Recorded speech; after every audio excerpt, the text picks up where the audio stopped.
sahabat semua, kita berjumpa lagi masih dalam topik yang sama tentang pembelajaran jarak jauh, dampak dan berkahnya.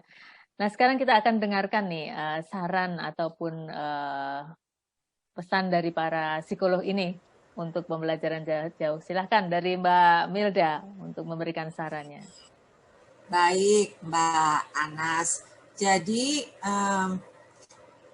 ini pengamatan ya, sebetulnya pengamatan terhadap proses PJJ. Jadi apapun, saya rasa yang terpenting adalah bagaimana kita bisa menyikapi satu peristiwa yang ada di depan kita, yang kita alami dengan kesiapan kali ya, dengan pemikiran dan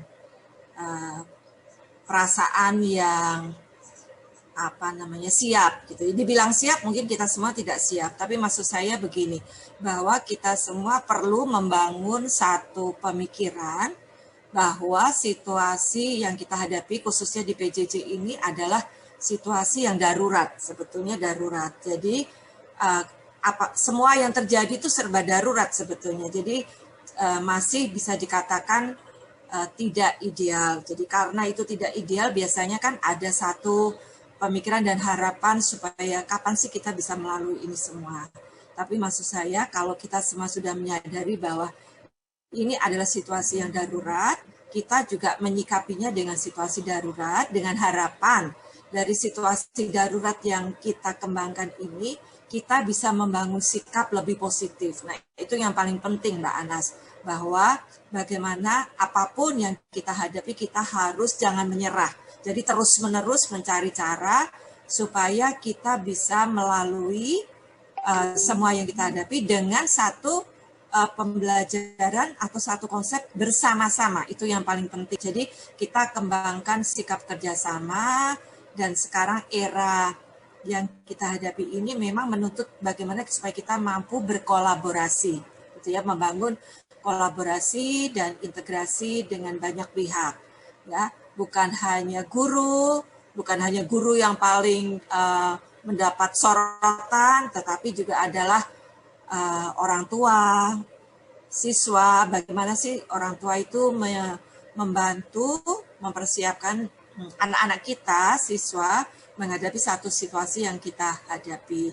Jadi juga perlu kerjasama, sikap terbuka, saling mendengarkan gitu ya, supaya kita bisa menerima apa yang disampaikan oleh satu pihak dan apa yang bisa diterima oleh pihak lain. Saya rasa itu yang paling penting. Jadi bagaimana kita bersama-sama menghadapi situasi ini, mengoptimalkan kelebihan masing-masing dan saling mendengarkan dan bergandengan tangan untuk menghadapi supaya situasi yang kita hadapi segera bisa berlalu.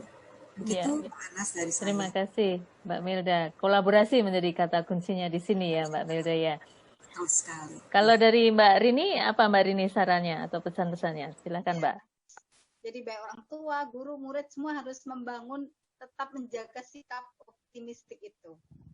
Jadi kita hadapi semua tantangan ini dengan optimis, dengan percaya diri, meskipun itu tidak mudah gitu ya. Lalu juga menjaga keseimbangan. Jadi terutama untuk anak-anak, meskipun anak-anak belajar daring, tapi tetap diberi kesempatan untuk dia berkembang secara seimbang, baik kognitif, afektifnya, sosial, dan sebagainya. Contoh konkretnya misalnya, biarkan anak-anak ada waktu untuk bersenang-senang, bebas dari tugas-tugas yang banyak, misalnya di weekend. Biarkan dia melakukan hal-hal yang disukainya, hobinya jangan sampai juga dilupakan.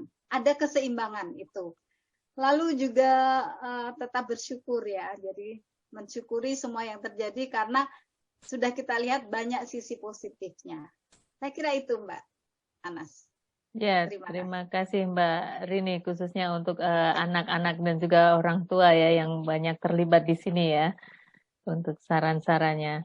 Baik, dari Mbak Widya ada saran-saran atau pesannya apa Mbak? Oke, kalau dari saya menanggapi situasi kondisi yang sekarang yang mengharuskan dilakukannya PJJ itu sebaiknya kita berpikir dan bersikap positif, Dengan apa? Dengan cara berpikir kreatif dan inovatif dan juga belajar memanfaatkan teknologi. Kita memang harus belajar gitu.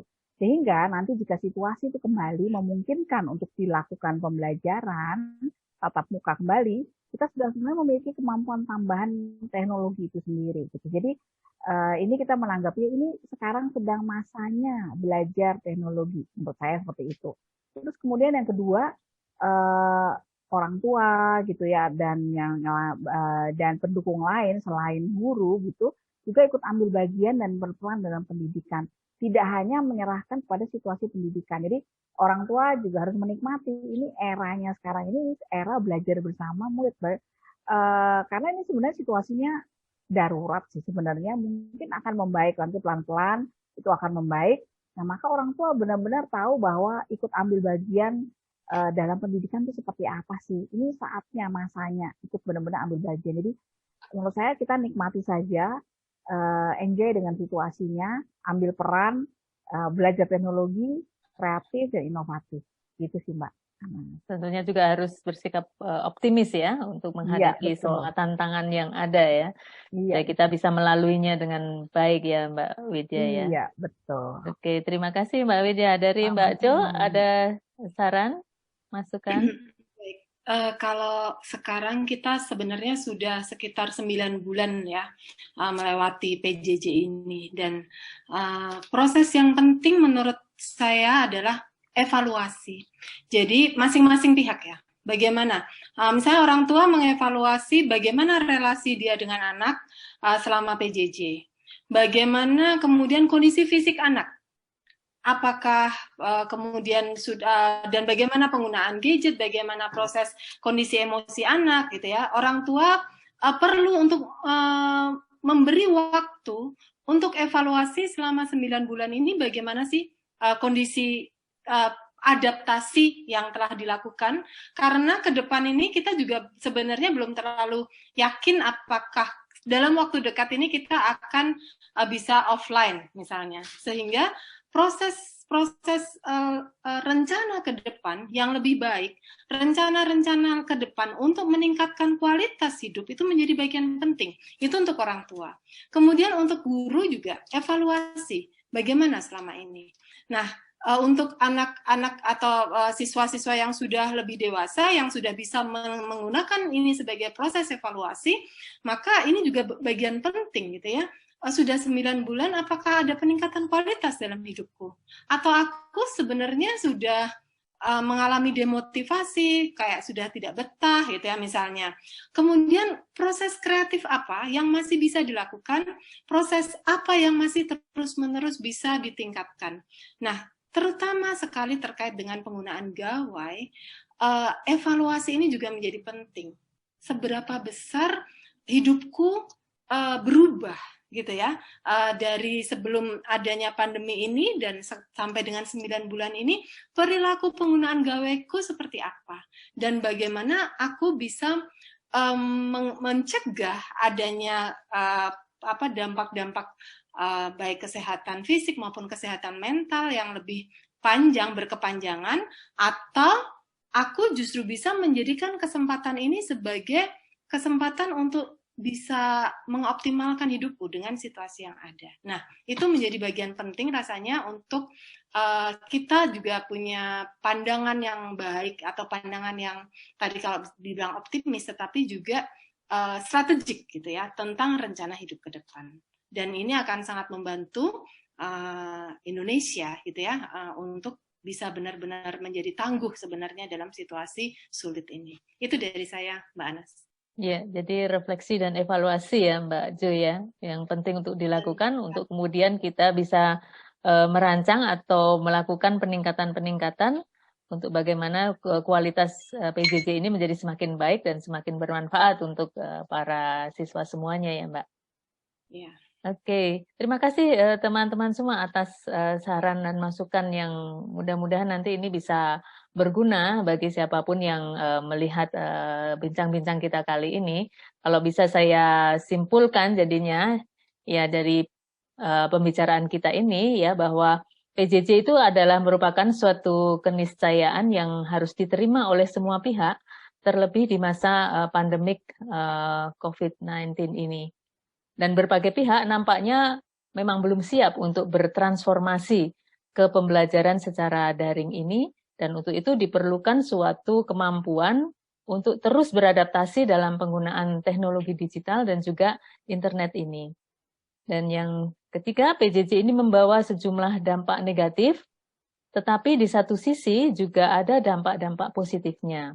Dan tugas kita itu adalah menyadari dampak-dampak ini untuk kemudian dapat menghilangkan atau meminimalkan dampak negatif itu, dan juga bagaimana kita bisa mengembangkan dampak positif menjadi sebuah berkah, sehingga PJJ ini dapat efektif dalam mencapai tujuan pendidikan itu sendiri. Dan yang keempat, segenap aktor atau elemen pendidikan, baik itu guru, siswa, dan orang tua, pengelola pendidikan, dan juga pemerintah dalam hal ini juga perlu untuk terus berkomitmen dan bekerja sama atau berkolaborasi, tadi seperti dibilang, untuk mencari solusi-solusi agar bagaimana PJJ ini dapat menjadi model pendidikan yang adaptif dan juga efektif di masa pandemi ini. Dan terlebih juga dalam menyiapkan siswa dalam menghadapi era industri 4.0 yang selama ini banyak didengungkan oleh masyarakat ya. Yang terakhir adalah PJJ ini diharapkan dapat membentuk wajah baru pendidikan di Indonesia demi terpenuhinya hak atas pendidikan kepada anak dan juga tercapainya keberhasilan dunia pendidikan di Indonesia. Jadi mudah-mudahan dengan situasi yang mungkin sekarang ini banyak goncangan-goncangan ini kita bisa melaluinya untuk kemudian menemukan sebuah solusi bentuk pendidikan yang lebih baik untuk di masa mendatang. Begitu kira-kira ya teman-teman yang bisa kita simpulkan dari bincang-bincang kali ini. Terima kasih sekali lagi atas partisipasi dari teman-teman psikolog yang hebat ini semuanya. Mudah-mudahan di lain kesempatan kita bisa bincang-bincang lagi dengan topik-topik yang menarik lainnya. Sampai bertemu teman-teman semua. Salam sehat untuk semuanya. Dan terima kasih sekali lagi. Terima kasih Mbak Anas. Ya, dah. Dadah. Nah.